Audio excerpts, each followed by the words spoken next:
ఎహెచ్చి ఎప్పుడు పప్పేనా అన్నాడు మా ఆయన. కానీ అలా అన్నాడని చెప్పి పప్పునైతే స్కిప్ చేయం కదా. దాన్ని ఇంకెలా టేస్టీగా చేయగలమో, నాన్ వెజ్ స్టైల్లో ఎట్లా చేయగలమా అని ఆలోచిస్తే ఒక ఐడియా వచ్చింది. అదే మసాలా పప్పు.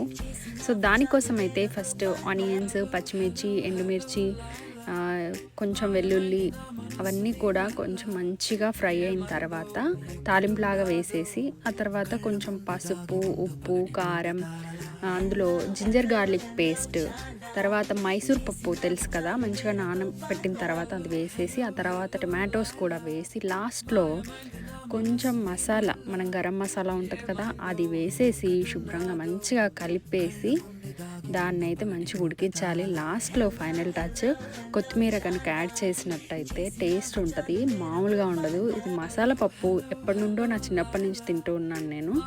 సో ఇప్పుడు కూడా మళ్ళీ చేశాను, మీరు కూడా ట్రై